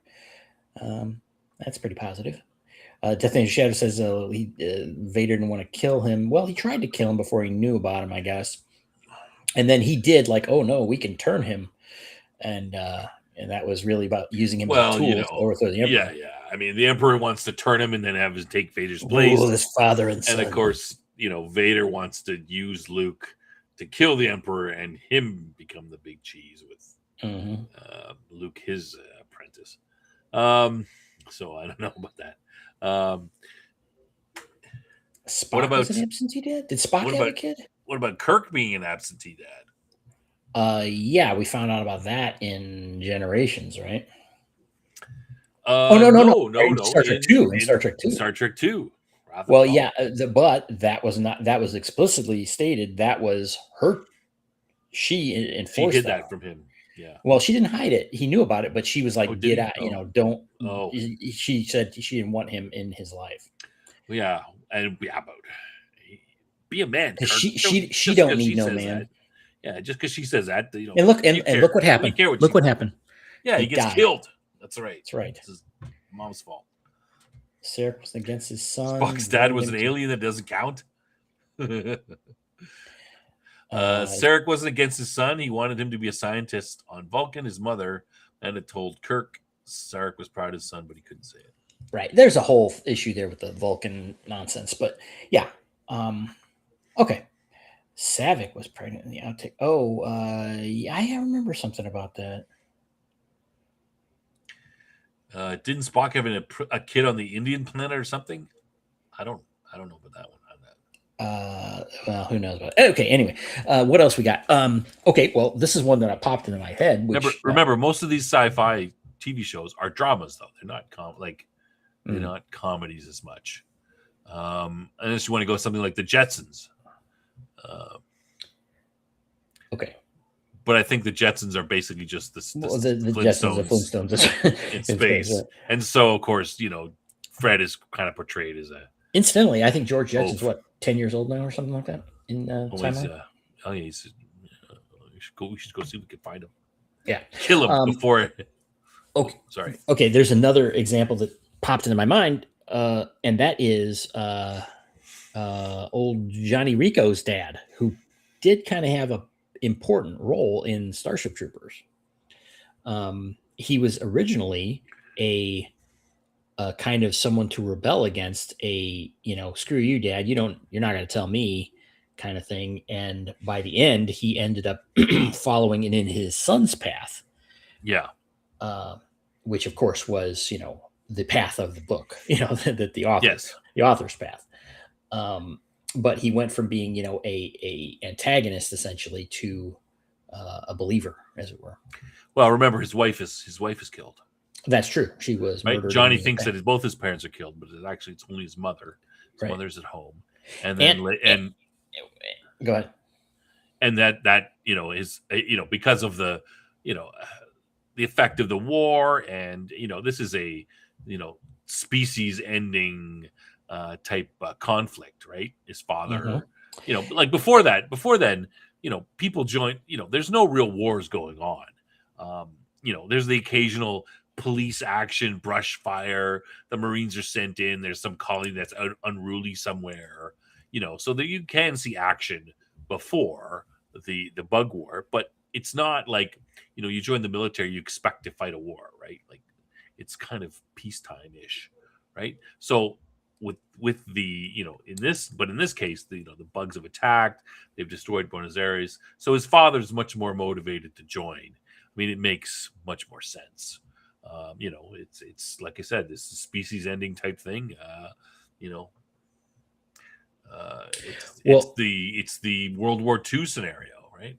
Yeah. Okay. And where did his father end up in the book? Mm-hmm. His father is one of the squad leaders in his in Johnny's unit company. Yeah. Yep. Yeah. That was interesting. Johnny's the company commander, so to speak. Yeah, and his dad was a sergeant. Yeah. Frank. I'm sorry. PB brings up Babylon 5. Franklin. That's a good and one. His father. Yeah, that's true. That was I don't know if it was negative towards him necessarily. Somewhat negative, I guess, because Franklin is more of the protagonist, and his father was, not like the best guy. But they also showed the other side too, like when he was talking to Sheridan. It wasn't like, oh, he's just a horrible father, kind of thing. It was fairly balanced, and it was more about the a father-son kind of thing than a typical father-son dynamic. Right. What about Sheridan and his father? We don't see too much of that. But what we have seen so far has been very positive, right? He spoke highly of his father from the very beginning. His father was a diplomat, and his father, respects his son, and hey, whatever choice you make will be the right choice, son. Yeah, and I trust you. I've raised you. Yeah, it was very positive, very positive, right? I mean, that was a great relationship between them. Too positive.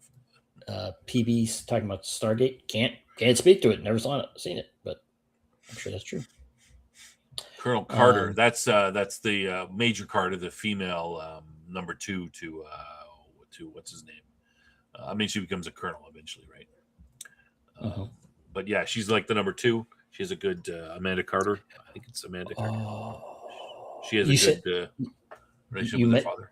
You mentioned number 2, and that made me, for some reason, think of Austin Powers. No, she was she was second in command to what's his name? To MacGyver. Yeah. Austin Powers, not good father, or kind of Dr. Evil's father was terrible, and Austin's father was maybe questionable. He really had a problem with the Dutch, but it's played by Sir Michael Caine. So everybody does have a problem. Everyone has a problem with the Dutch. Yeah, nobody likes the Dutch. Okay, what else we got?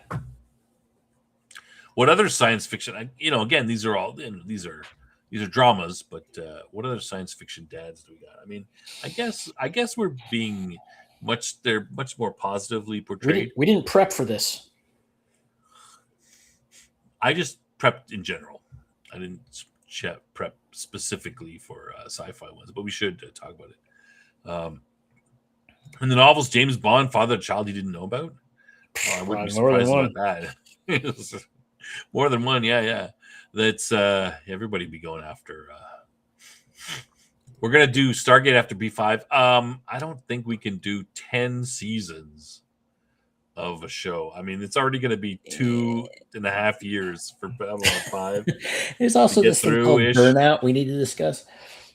Yeah, I don't know. We're 5 seasons and that's 2.5 years. You want to commit the next 5 years every once a week for 5 years doing Stargate? I don't know. I mean, we'll see. We'll see what happens with this new Stargate thing. Is it? Well, it's over, right? That's Seems like it's over. There's a lot of people moaning about it, and apparently petitions when that ever work. Oh, here's a good one. PB's got a good one. Voyager. Tom Paris had a good relationship with his father. I don't think that's so much true. They had a bad relationship until the end of the series, my where boy's a hero. I love him. yeah, Paris, brings and they start communicating back with the Federation, and his dad says that he respects him and is proud of him. So, I mean, we don't know too much about the relationship they have beforehand. His father seems like a bit of a hard ass. I think Paris it kind of implies that his dad was hard on him. But I mean, why not? I mean, he was sent to prison. Like, if he was doing things to be put in prison, maybe he should be hard on him. Cisco had his kid, Deep Space Nine. All right, well, what about Cisco and and Cisco's father? I'd say that was all pretty positive. 3 generations of Cisco's. Yeah. I mean, they're pretty relaxed too. I mean, but what about Jake's mom though? She died. Psh, come on, where was she? Yeah.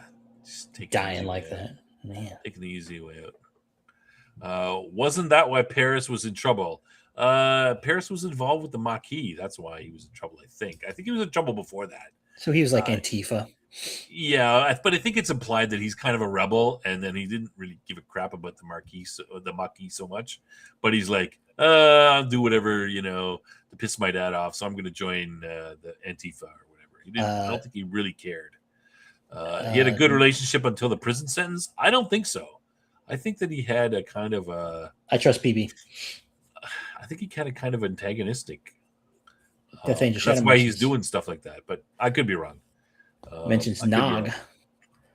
Nog. Yes, yes, well, Nog's father is Rom. Rom was fairly positive character, I guess. A bit dim. Yes, it appeared to be, but then we find out he's not as stupid as he. Quark was the problem. He's made out to be. Bad uncles. Let's talk about bad uncles. Holy cow! Or stepmothers. Yeah. Neutron says PB is on fire. Well, you better put him out then. Pa Kent, okay. Pa Kent is a pretty good egg. Which version? Not in the latest version. Pa Kent's a little bit. Well, which one are you talking about? Well, the very latest Superman. I don't think he. Well, again, that's just Hollywood being stupid. Just had him not sort understanding of what Midwesterners are. Yeah. But he wasn't negative. He was a simple man, but a good guy, good man. They raised Clark. He's presented more positively in much of the other, like in the.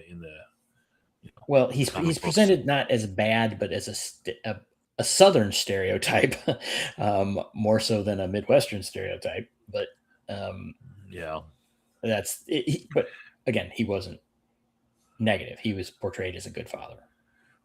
I mean, originally, but you think in the latest Superman movie it was portrayed? Yeah, they were just. There was 2 scenes, right? Yeah, but after the first scene, I was like, "Oh, is this what they're going to do to Ma and Pa Kent?" But then the next again, scene, I'm saying within the story they were good parents. To us, because it's written by some Hollywood schmuck, they're portrayed as simpletons because they don't understand anyone who's not from the big city, but I still don't think it was a negative portrayal in the sense of being bad parents. Right. All right. I can buy that. Yeah. Batman's parents, again, died, turned their son into a sociopath by dying. What's wrong with them? That's right. Don't go through the back alleys. Hey, quick, let's go down here. Shortcut. No, don't take the shortcut. It was a little bit of a an elitist attitude. Nothing bad can happen to us. We're rich. That's right. That doesn't work out well. No one would hurt us. I'm a nice guy. I give money to charity. That's true. Nog did become a Starfleet. I don't remember if he ever graduated. I think he did. Oh yeah, he did. And then he got his leg blown off or yes. off or something. Yep. Yeah. See, look, PB's on fire there, so he agrees with me. Film Okay. pays dumber than a bag of rocks. I am acknowledging that. Jake Sisko was a loser. He was a journalist, okay? Yeah, I mean, come on. Nobody likes journalists. He sure didn't follow in his dad's footsteps. Nog kind of is the one following in Sisko's footsteps, right? Mm-hmm. Well, see, I didn't mind that as a choice in that show because, again, it's kind of like, oh, look, the kid, and then they're, I didn't want Wesley Crusher Jr., or the second. Yeah. I had enough of that, so. I had no trouble with that either, and it's good. It's a good storyline, right? The father of the captain doesn't, or the son of the captain doesn't want to go into Starfleet, and then the son of the capitalists, shuns capitalism and wants to become the elitist Starfleet, right? Like, why would you ever want to do that? Quark was going to be like, oh, I can't believe, why would you ever want to? That's crazy. So. Yeah. Nog was an ensign. Yes, he was an ensign. Correct. All right. Wesley was a loser too. Oh, Jeff hates Wesley too. Oh my goodness. I agree. Oh, goodness. Did we ever see Odyssey 5? Have you ever seen Odyssey 5? No. I don't think I have too. Is that one of the ones? That's not a British one. Odyssey 5. There was a bunch of British shows I was looking at. Mr. Meltos, the more important question is, did Nog go on to be a gay captain? Because that would be a yes. It's more important that he's gay. Right. It's all that's important. That's right. Okay. What else we got? Wesley's biggest loser ever. Yeah. Though they did good with him at the end, though. Did they? Well, his scenes when he was at the academy were pretty good. Odyssey 5, time travel science fiction show from Canada, 2002. Canada. So it's good. How many seasons?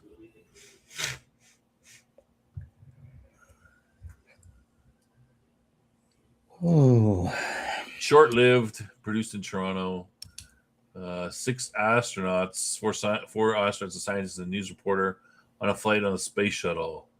The Earth rapidly dissolves in a fiery ball and implodes. Wow! Holy crow! That's bad. Imagine that you're up on the space shuttle and you look down, Cam, and the Earth goes on fire and then implodes. You'd be like, oh, great. Oopsie. Now what? Well, depending on what happens gravimetrically, you'd either die quickly or die slowly, I guess. It could really be bad. Everybody hates Wesley. My goodness. Yeah. Okay, what else we got? Anything? How about Doctor Who as a father? Was Doctor Who ever a father? I don't know. I'm not a Who. I don't know enough about Doctor Who.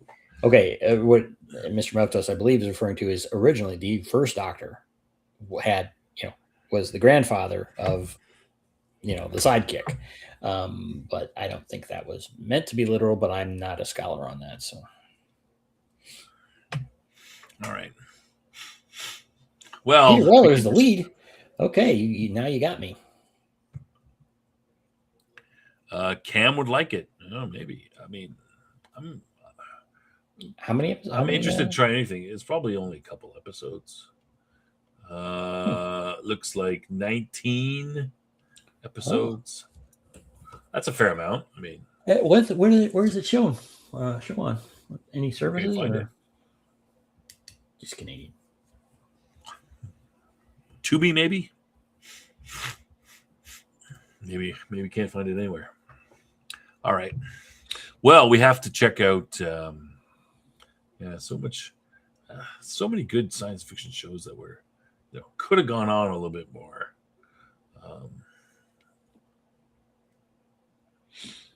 Yeah, too bad. Too bad. Susan is a granddaughter of the first Doctor. Is that canon? And is the actual granddaughter? I don't know. All right. Okay, Cam, we're nearing the end. Like all of our shows, it just sort of peters out at the end. Yeah. Well, okay.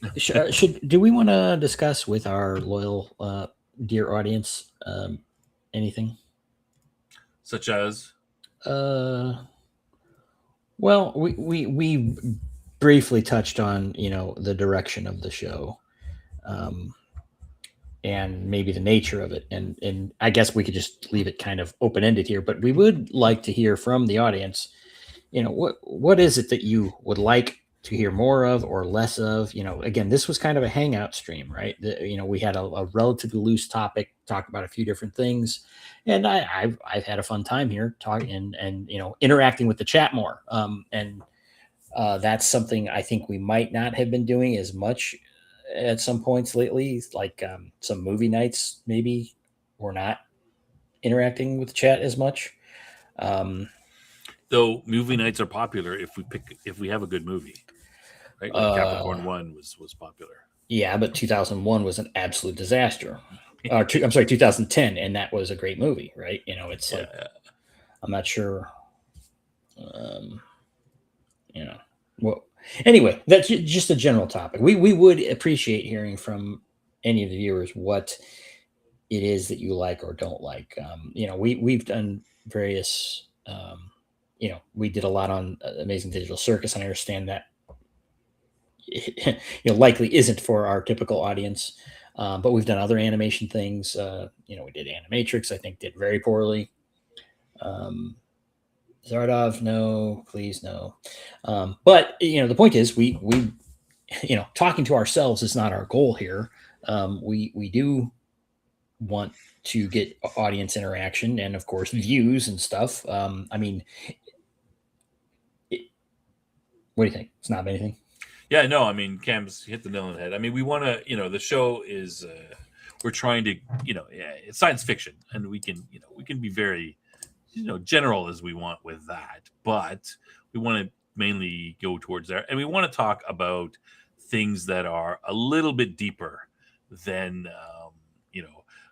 the news of the day is not. Yeah, the typical things that the big YouTubers do in pop culture are all, this movie coming out and it's going to suck, and this movie coming out and it's going to, it's woke, and they're, this and that. And, we can talk about those sort of things in general or something, but it's not something I want to talk about, every show, right? Like, we're trying to do something a little bit snobbier, a little bit different, a little bit more intellectual. Mr. Mokto says, I only show up here and there. I don't think my opinion would carry much weight. Well, it carries as much weight as we give it, I guess. We want to hear from everybody.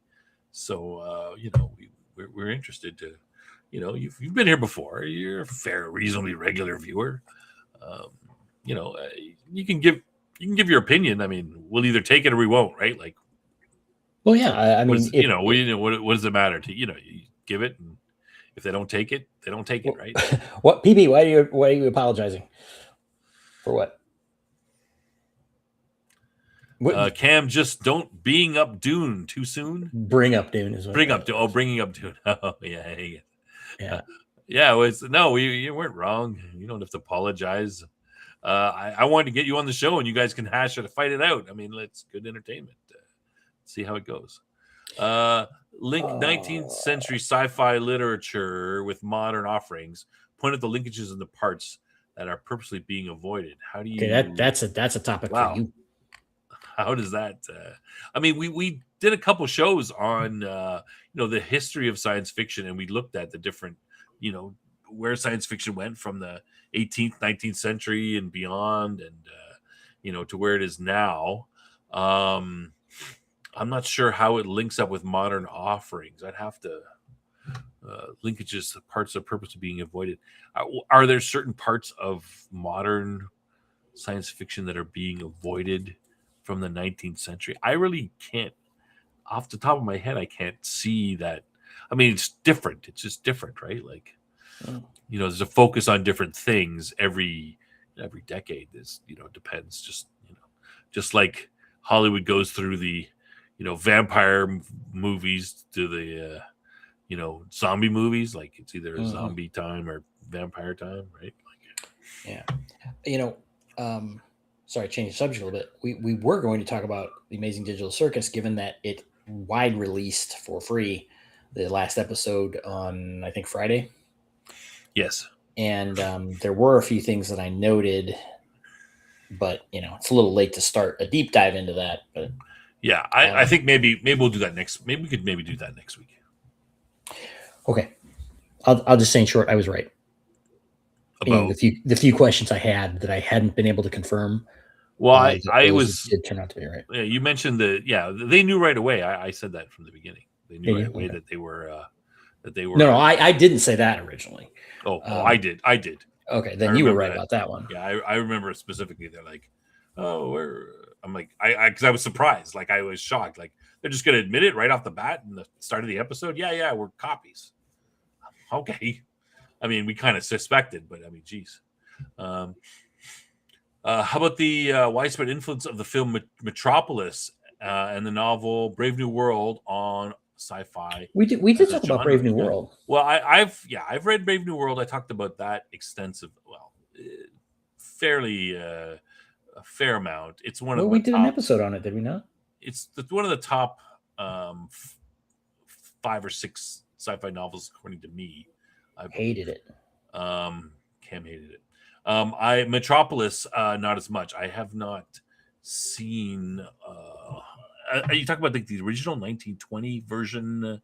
No silent film, no talking one. I think. I mean, that was kind of a historic one. I really should see that. As an example, 19th century sci-fi seemed to focus more on what we would term racial theory, whereas today's sci-fi seems to avoid the trope entirely. Yeah. And that's interesting. I mean, the thing about science fiction is that it's often it reflects the time that it is written in, right? So, for example, there's a lot of 80s science fiction which focuses on, nuclear war, because that's the big, the end of the world, nuclear war. So you see more dystopian science fiction where, in the 50s, you kind of see more hopeful science fiction. The war is over. People are, things are going great. America has won the war. We've got all these new things, nuclear power, technology, everything, everything is advancing rapidly. People are very hopeful. So it does reflect the if people in general are hopeful or pessimistic or whatever. So yeah, it's interesting that way. But yeah, these things go out of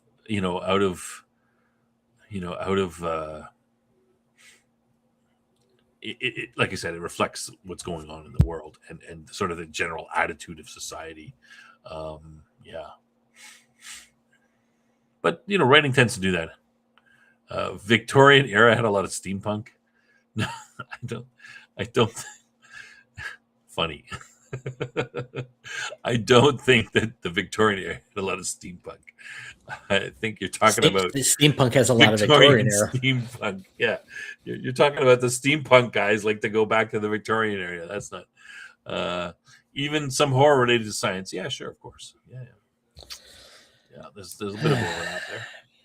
Okay. All right. Well, yeah. If anybody has, I'm not sure, Mr. McToast. I'll think about that. I'm not sure if. I mean, we could talk a little bit about that as how it relates, but I think that's.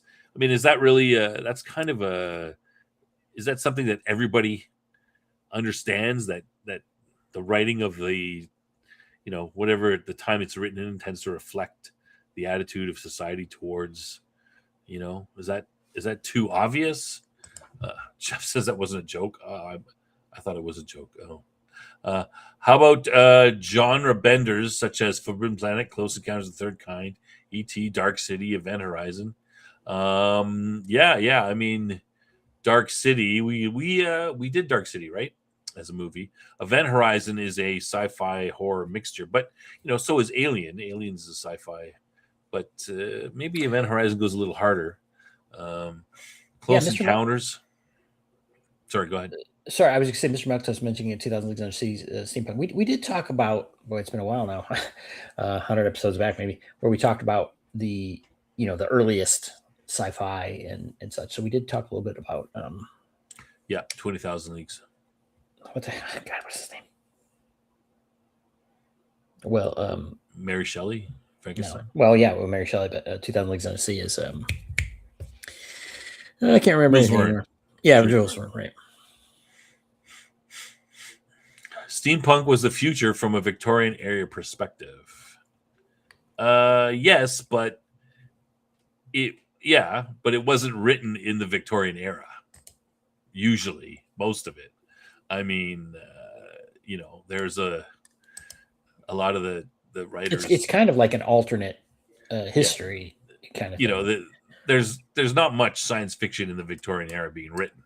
It's not until the 20s, 30s, where it really 40s, where it really hits its stride. But it's not being written from a Victorian. It's usually looking beyond that. I mean, it depends on how. Like, what was it? What was that movie? Last movie that Sean Connery did was what the gentleman, from the comic book. And League of Extraordinary Gentlemen. League of Extraordinary Gentlemen, and that movie has a kind of a steampunk look to the ship, the submarine that they go in, the Nautilus. But that's the choice of the director to do it that way. I'm not sure that it's described necessarily that way. I don't know what the look of it was, but it was definitely an advanced super science kind of. Yeah, but that doesn't mean steampunk. That's no. As they'll tell you, steampunk is an aesthetic. It is kind of, yeah. Shut up. Jules Verne was a very steampunk writer, just wasn't quite at the time.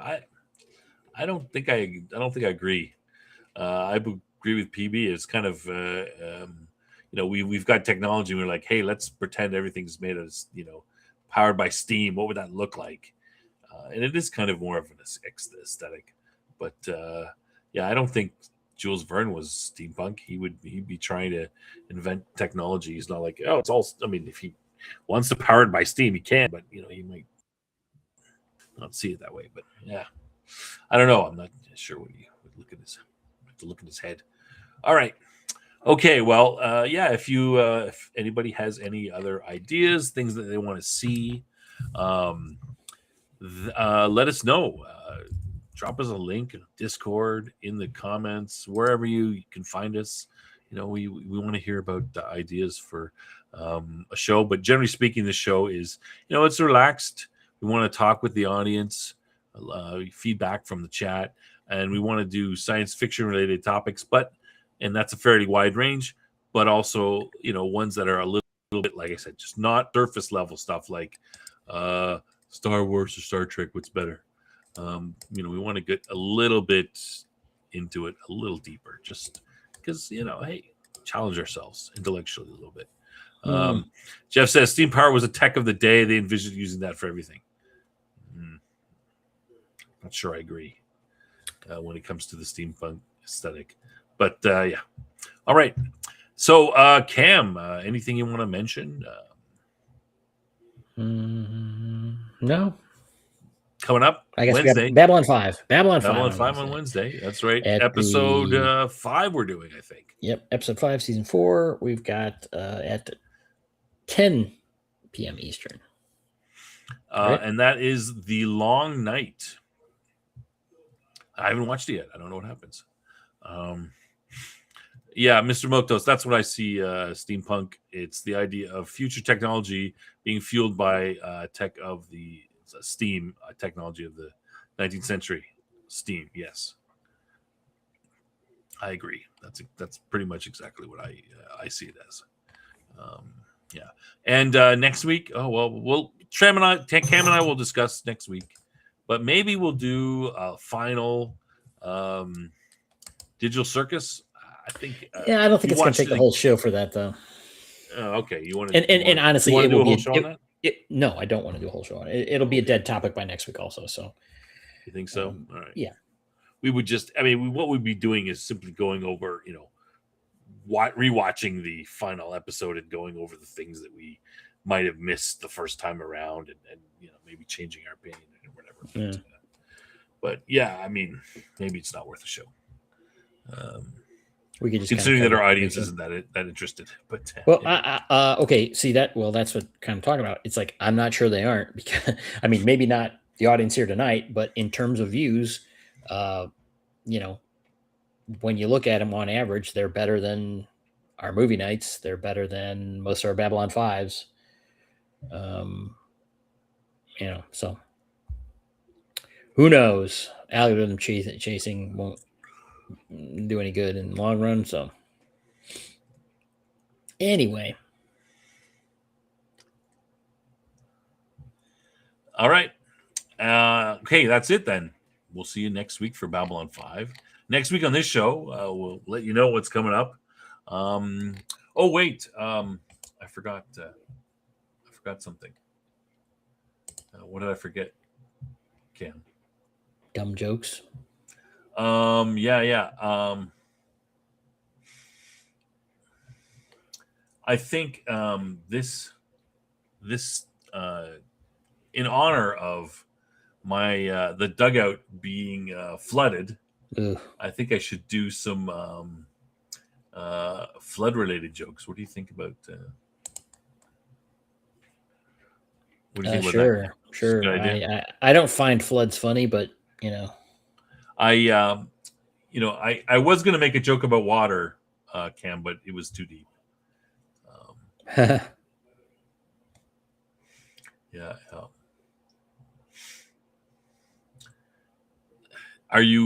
You don't really want the flood jokes, Cam? Is that because my flood jokes are? I'm not flooded. You are, so Is it because my flood jokes are too hot to handle when dry?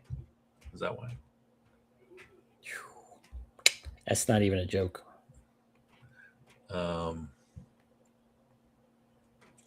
What are you doing with this joke? Laughing? Obviously, right?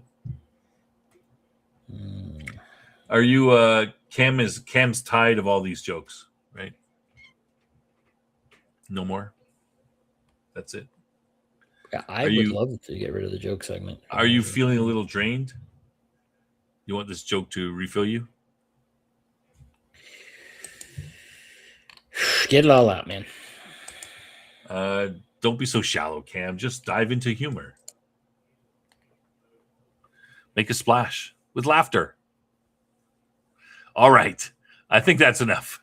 I think we've tortured Cam enough today. All right. Thanks everybody for watching the show. We appreciate it.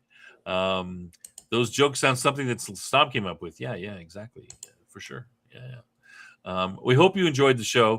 Of course, not the jokes, but the show itself. And we'll hope to see you next week. Good night, everybody. Good night.